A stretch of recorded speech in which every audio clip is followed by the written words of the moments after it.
Welcome to Beautifully Restored. I'm Melissa Stewart, and this is a personal growth podcast on using your setbacks for success. I was once a Baptist pastor's wife whose huge fall from grace left me feeling alone, completely ruined, and without hope. Join me as I interview people with some amazing stories of restoration. Plus, I will share my own journey of fighting back to a place in life where I now run several successful businesses, am raising two incredible kids, found love again, and no longer identify with my past mistakes.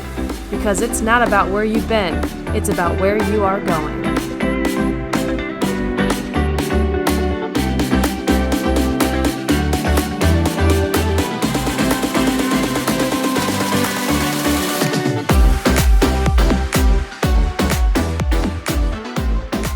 Aaron Golub, welcome to Beautifully Restored. So great to have you here. Again, I have to say it. I'm just going to be honest with my people. We actually recorded a podcast, I don't know, several weeks ago, probably closer to 2 months ago. And it was awesome. And I was excited about it. And then I couldn't find it on my computer anywhere. I've looked everywhere. It didn't record. It recorded the first 7 seconds of when I first got on. And then it stopped. So I had 7 seconds and it was like before you and I even got on here together. Anyway, I was mortified, and I got to tell the audience that's listening and watching that you are super kind about it. You didn't even make me feel bad about it. You're like, no problem. We'll just do it again. So welcome back, Aaron. Yeah, no, thank you for having me. I really appreciate it. It's I never turn down an opportunity to go on a podcast or do some sort of news. You never know, my story and message can help someone else, and so I have no problem. Mistakes happen, and That's awesome. glad to be here. Thank you. Yeah, you never turned down an opportunity to be on a podcast twice either. So I just wanted everyone to know that, I make a lot of mistakes sometimes and it's embarrassing. And I actually reached out to Brian Bogert first. He's the one that introduced us. And I was like, Brian, I just did what every podcaster's nightmare is, to record a podcast and then not be able to find it. Like, I feel like that's our biggest nightmare. And that's exactly what happened. First time ever. So you're the one who got to experience that with me. So again, thank you. I'm excited about hearing all of this again with you. And so, Aaron, I know that you've got a career that's full-time right now, and that's in the finance world. We're not going to talk about that so much today because of compliance reasons, but what we are going to talk about is you're a motivational speaker and you have had a lifetime of achievement and overcome some big time obstacles, many would say. So tell your story from the beginning with me. You were born with partial blindness, full blindness, well, almost full blindness on one side, right? Tell the audience what that's like. Yeah, so first off, I definitely wouldn't say lifetime achievements. I've done a lot in my life, and I have a lot more that I want to do. But Awesome. there's a lot of people in the world that are a lot more successful than I am or have been, and those are the people I strive to be, and I will have a lifetime full of achievements down the road. But anyways, I was born legally blind. I have no vision in my right eye, very limited in my left, and I started playing football in 7th grade. It was something I wanted to do. It was something that I wanted to be a part of a team. I wanted to play a sport that wasn't something individual. And I was an offensive defensive lineman. And at that age, I was also legally blind, but also very undersized. But it didn't really matter because at that age, you're really learning the game. So a few years passed, and I still wasn't very good. Sophomore year of high school, I was a third string center, defensive tackle on junior varsity. And at that point, if you want to play college football, you're probably starting on varsity or at least playing a good amount on varsity. And it just something hadn't clicked yet, and I basically made a decision. I said, I want to play Division I football. What can I do to get there? And so I took an honest look at myself and everything I was doing, and I said, I need to find another position. I need to figure something else out. And so I found long snapping. And I basically realized that if I became good enough at long snapping, that I might have an opportunity to play Division I football. And, that's what I did from then on out. I went to camps. I woke up every day at, 5 a.m. and practiced snapping before school. I lifted weights every single day after school or after practice. I went to camps to get ranked and to learn. I, did everything I could in the recruiting process. I contacted a million schools, like pretty much every Division I school out there, did whatever I could to get recruited, and, eventually landed at Tulane. And so thankful they gave me the opportunity. In my sophomore year, I became the first legally blind Division One athlete to play in a game when I, snapped in my first game there. Senior year, I went on to become a team captain, and then I went on to become an NFL free agent. Talked to a few teams, eventually didn't make a roster, and went into the world of business. I'm a speaker now as well. I have a podcast, and I'm also in the process of writing a book. So kind of a lot going on now. Yeah, talk about a lot going on. Wow, you flew through that really fast. So we're going to go back and I'm going to, pause a few on and in some moments of your time there, growing up and such. So, well, a couple of things. Tulane, that's the school that's in Louisiana, right? Because I remember Yeah, we New talked Orleans. about that. Because I don't know if you noticed the shirt I'm wearing today. This is a school that you turned down, right? Didn't Illinois was looking at you, weren't Yeah, they? yeah. So I had a couple Division One offers. Illinois was one of them, and I, chose Tulane over them. It was I took some advice from a coach that eventually said to me, at the end of the day, pick a school that if something happens and God forbid you can't play football anymore, that you're happy being a student at. And it was just a better fit for me. It was a school that I could see myself being a student there if something happened and I couldn't play anymore. Thankfully, nothing did happen, and I played all 4 years. But it was a good fit for me all around. It's actually fantastic advice. I don't know if every athlete gets that advice, but when you think about it, how many times have we seen like high level athletes at a like Division One? That's high level, right? Yep. So that becomes your identity. It becomes a lot Yep. of who you are, and a lot of these kids, whether COVID strikes or whether illness or an injury comes, Yep. they lose that identity, and they almost don't know who they are anymore. They don't know what they're supposed to be doing. Yep.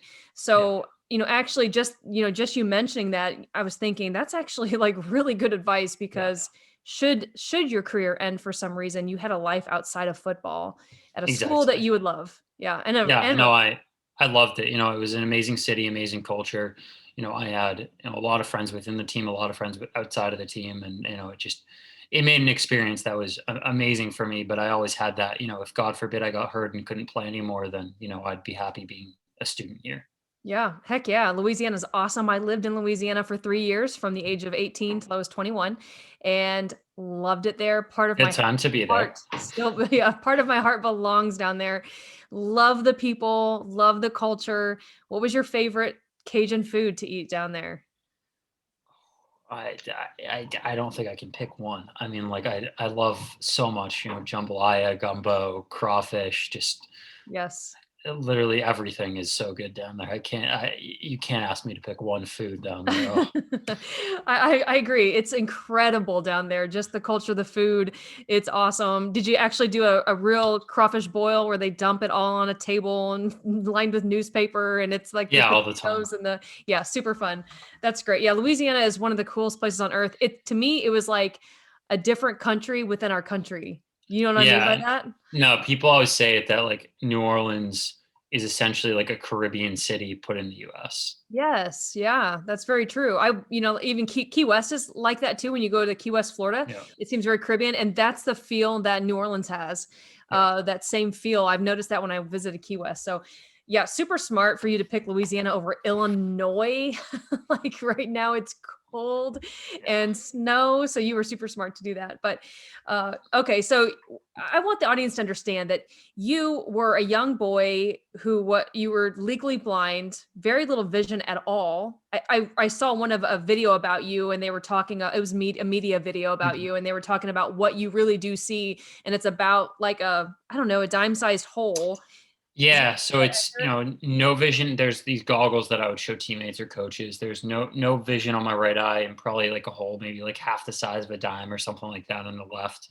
And through that small hole, my vision is about 2200. And so what, someone with perfect vision sees at about 200 feet away, I wouldn't see through that one hole about, till like 20 feet away. Sheesh. Yeah, so I mean, big time obstacle when it comes to life in general, let alone high level sports. Yet you had a dream. You had this dream and vision for yourself that you were going to play not just college football, but Division 1. And for most kids, that is a far off dream that will not come to pass because it is so hard. It's amazing when you watch the difference between a high school game versus college game, and then of course when you get to the NFL or the, professional sport, like the difference of level of, speed, accuracy, power, strength, ability, it's unreal. And so for you to have that kind of vision and dream, and to, with grit, literally just grit and determination, talk about how much, tell the audience how much you had to practice and put in the hours. What was that like? Yeah, I mean, first off, I think that anything is possible if you put in the time and put in the effort. And I think that so many people think that they can't play a Division 1 sport, or they can't do something in business, or they can't do something else. And it's just so not true. It's the fact that they don't want to enough. They don't care about it enough. They don't feel like putting in enough time to do it. And so, in high school, I'd wake up at 5 a.m. every day. I'd go to school. I'd practice long snapping. I'd go to school. I'd, go to practice after. I'd lift weights after practice. During the spring, obviously, if we didn't have practice, I'd just go lift weights after school. But it was stuff that I did every single day. It wasn't, monumental things. It was small actions that compounded into, you know, big results down the road. And I think just people don't understand that. It's the same thing in business today. I'm not where I want to be yet, but I'm very much so on the way, because I have small actions that I take every single day. And I have very big goals that I'm trying to hit. And I think that the people who complain about that they're not getting results, whether it be in athletics, business, anything else in life, it's because they're focused on the end result. They're focused on, I want to make X amount of money this year. I want to do this one thing this year. Whereas yes, you have that goal, but then you need to break it down to smaller, a process and daily tasks, and figure out, what do I need to do today that, will move the needle a little bit closer, because that needle will get compounded over time. And maybe your goal is way over here and the needle starts over here. And every day, if you move it a tiny bit closer, you'll hit that goal eventually. Yes, you are teaching and preaching stuff that as a coach that I love. It reminds me of like the Atomic Habits book by James Clear. I don't know if you've read that, but he talks a lot about that concept, or The Slight Edge. It's another great book talking about that concept, about how the small things that we do, just daily disciplines that we do over time, it's that compound effect, like you said. And I imagine learning a skill like long snapping was definitely small, menial, boring things to do all, every day, right? I was reading an article by James Clear, and he was talking to a high level coach who coaches like Olympians and high level athletes. And James asked him, "What's the difference between a high level athlete who's made it, and an athlete, just an amateur who's just trying?" And this guy said, "The difference is those who are willing to do the boring, same old, menial, daily discipline type task every single day. Those athletes that are willing to do that will make it to a higher level." And that's pretty powerful. And it sounds like that's the kind of athlete that you were. High school, waking up at 5 a.m. and practicing over and over the same things. Where did that come from within you? I mean, were you raised that way? Like, or is that just how you are? Where did that come from? I mean, first off, my parents had a huge, part in my upbringing and who I became today.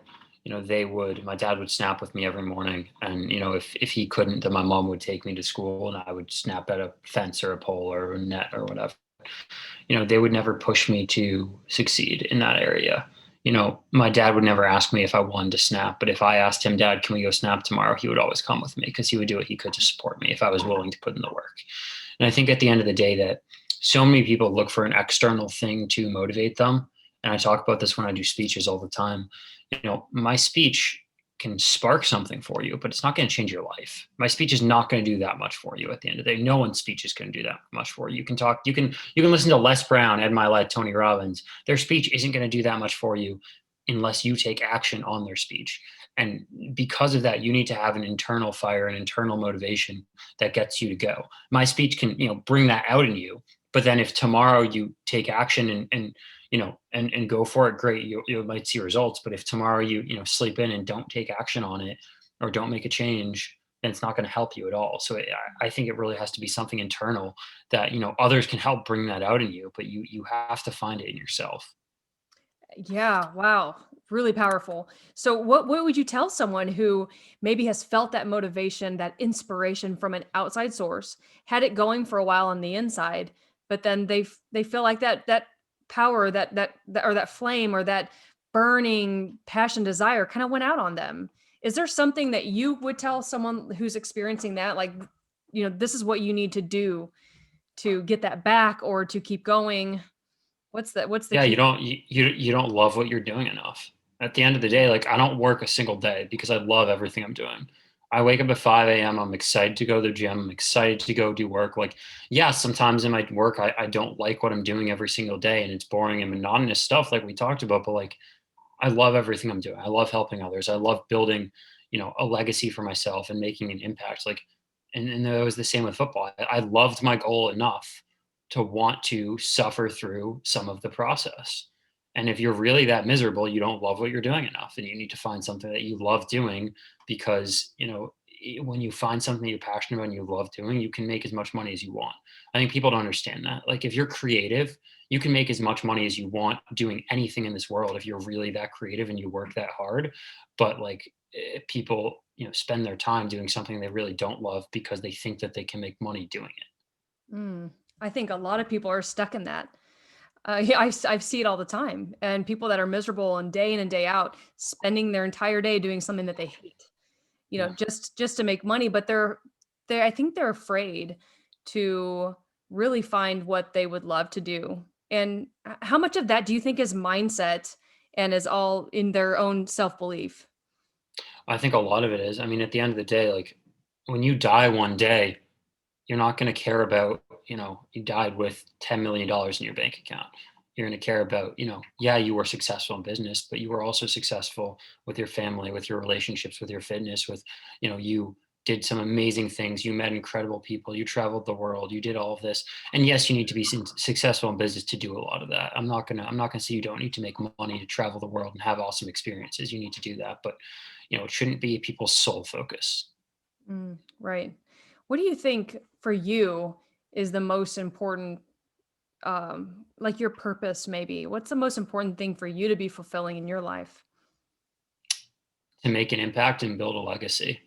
Mm. I want to, in 40 years from now, be known as, on the business side of things, I want to build, one of the most successful businesses in my field that I'm doing in the country. On the speaking side, I want to be one of the most well-known, sought-after speakers in the world, speaking at, stadiums of tens of thousands of people.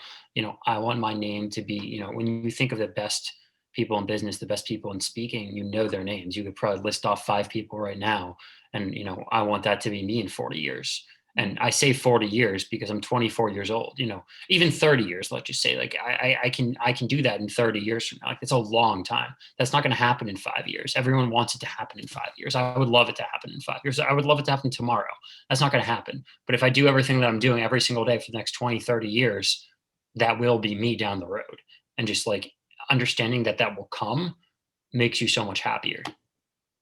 Absolutely. Well, it gives you that feeling of purpose, like you have Yep. something that you're here for, that you're living for, that you're working for.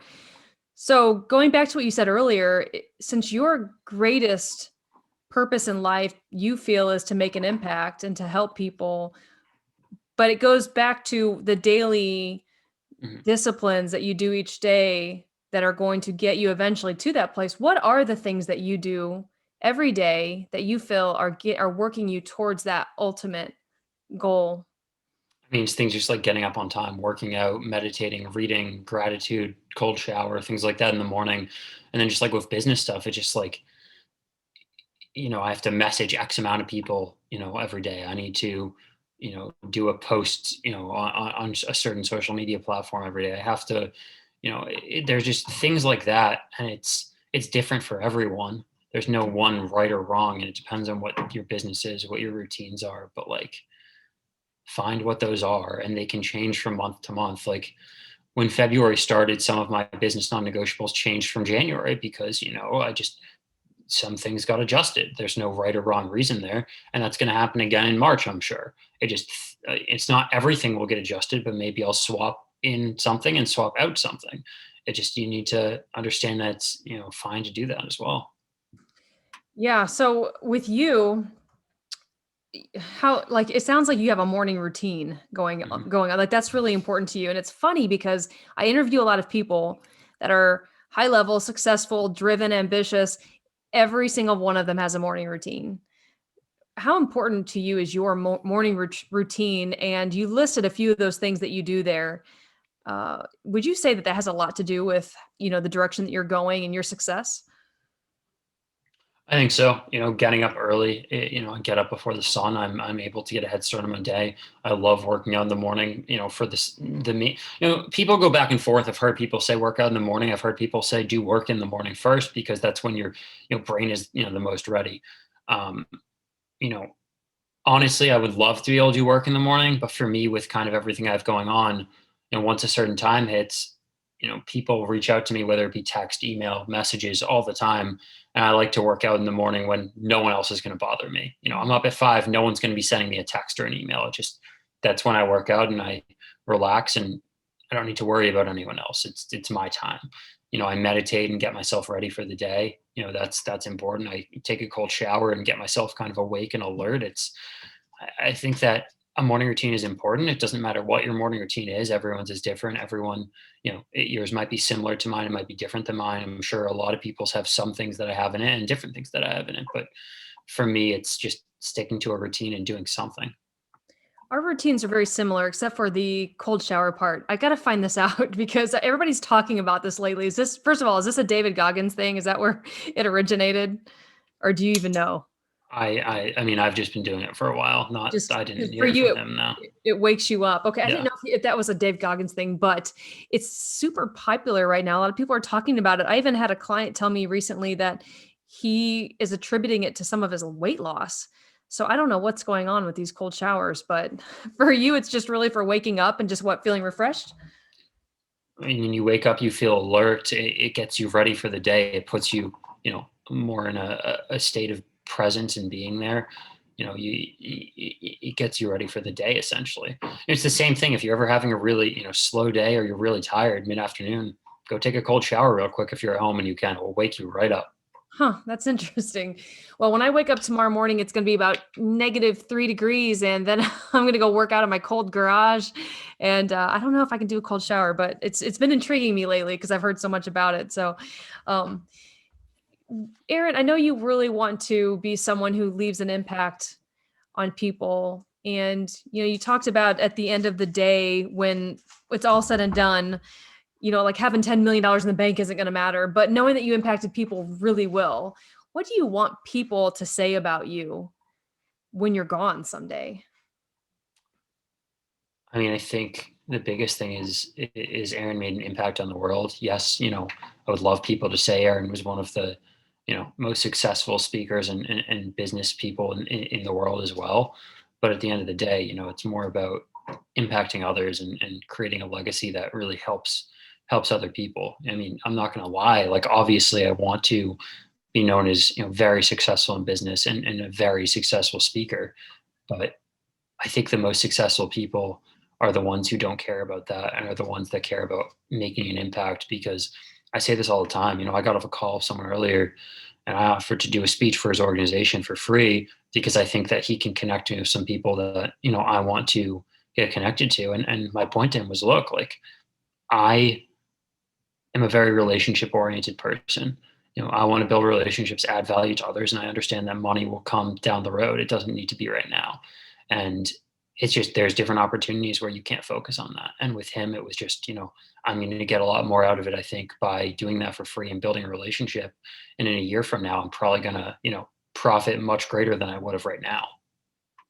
I agree. I love that. And I live that myself. And I think it all comes back around someday when you give and when you look for opportunities to give and to help people. I mean, you really can't go wrong. I really do believe that. So wow, I mean, that's just super powerful to hear you say that, because I know that you could, with your story and with what you do and being a speaker, you could always make sure that you're getting paid and compensated, but to be able to do that for free, from time to time, of course you want to be paid and compensated some of the time, but I think just giving, I think that, like you said, that's just going to come back around to you with what you have experienced in your life and your story. Do you find that you're able to really help people that have disability and feel very challenged or um, held back by that? Is that something that Yeah. you have found you've been able to help them with? Yeah, no, I think it helps a lot of people, anyone with challenges, but I think that definitely has resonated with people, seeing my story, hearing my story, and knowing that really you can accomplish whatever you want if you put in the work and the effort. And I think it really has helped a lot of different people with, especially people with disabilities. Yeah, that's awesome. Was there any specific strategies when it comes to mind work for you? Like a lot of people do affirmations. If someone is struggling with believing in themselves that they really can accomplish what they want to accomplish, how do they go about changing that self a lack of self-belief, the limiting beliefs, like mentally? I think one of the biggest issues is people have a limiting belief because they listen to other people's opinions and they care what others think. And so, I was really good at a young age of not caring what other people thought about me. And something I actually heard today was, don't take criticism from someone that you're not willing to take advice from. And I think that's honestly a great saying because like, someone I'm willing to take advice from, and there's, not a ton of people that I'll take advice from, but people that I take advice from, I'll take criticism from. But like, why do I care what some random person in the street or in high school, a teammate or a classmate that I don't, respect enough to take advice from? Why do I care if they criticize me? It doesn't matter. It doesn't affect me. And so I think that that's really important. Yeah, and saying that when you were going through your journey of becoming a Division One athlete, going to college to play football, were you experiencing people that were naysaying or doubting or maybe, questioning you or warning you to maybe that, like, maybe you shouldn't go that direction? Did you have that in your life, or was everybody like, "Yeah, go Aaron, you got this"? No, most people thought I was ridiculous and that I would never make it, and Wow. at the end of the day, it didn't matter. I didn't care. There were a handful of people that believed that I could do it. There were a handful of people that helped me do it. I didn't get there on my own. I had a lot of help from others. And those are the people who I, trusted and, asked for advice from and asked for criticism from.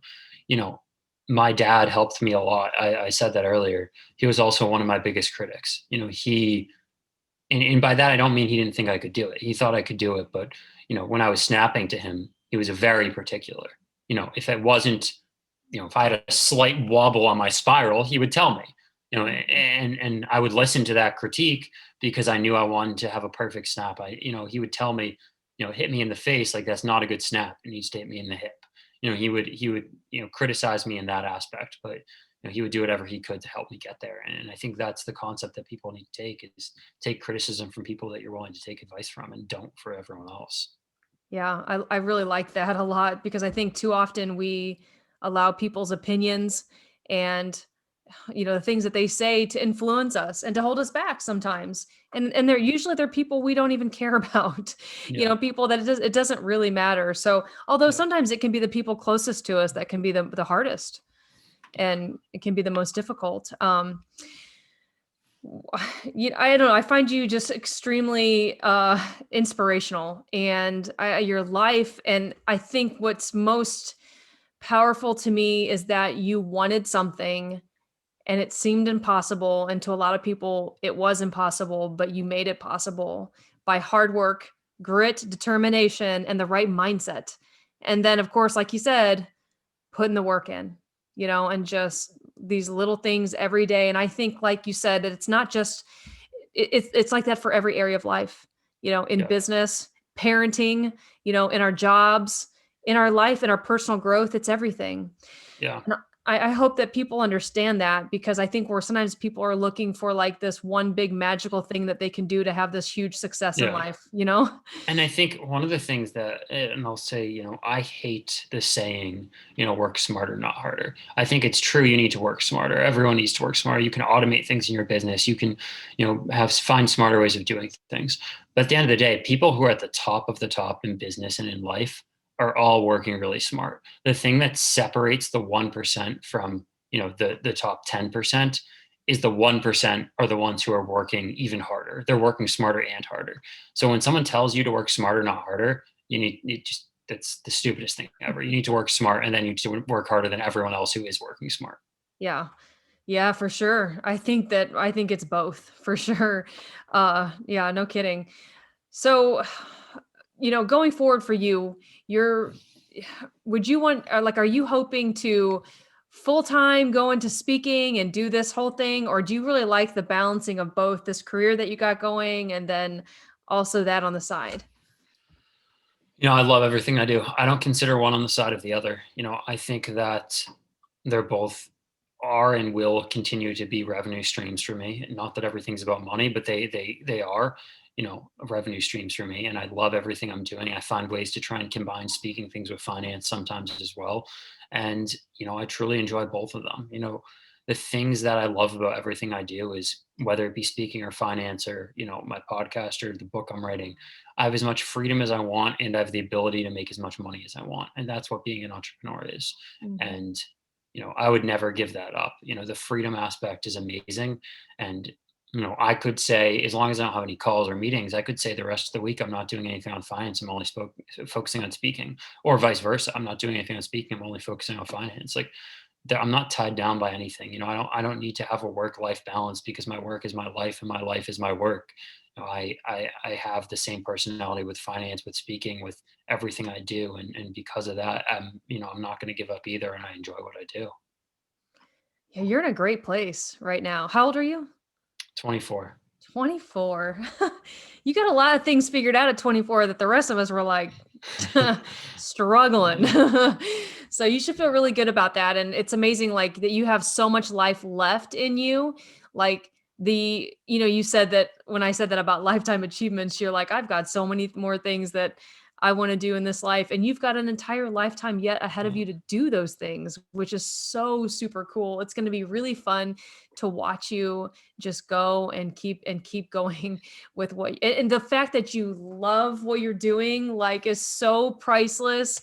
I just think it's amazing. So after listening to this podcast, what do you want listeners to walk away and remember most about what you said?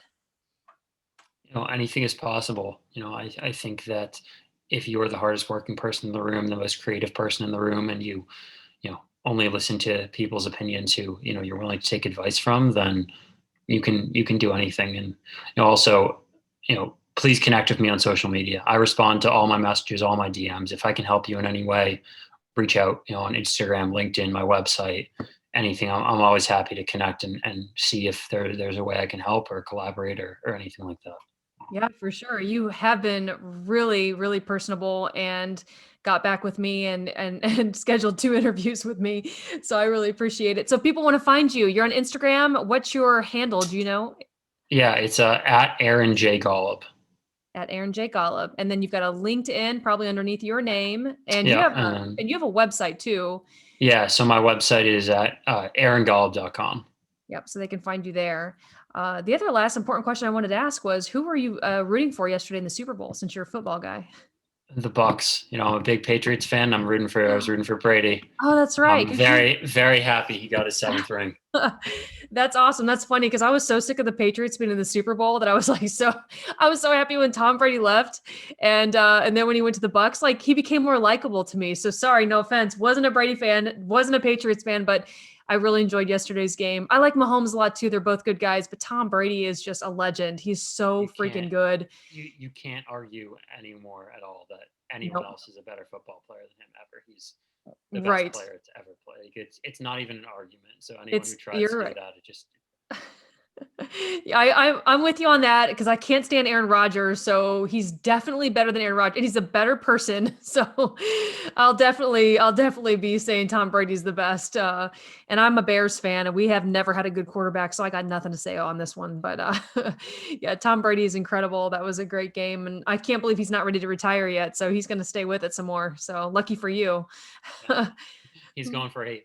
That's crazy. Yeah. Oh my gosh, he's incredible. So, well, Aaron, this has been so much fun. Again, you are awesome. I appreciate you, and I hope everyone just really sees who you are, your heart, and what you want to do in this life. 24 years old. Just thank you for being you and for being real. And I'm just excited to see you over the next, I don't know, 40, 50 years. What Thank you you. I got. appreciate it. No problem.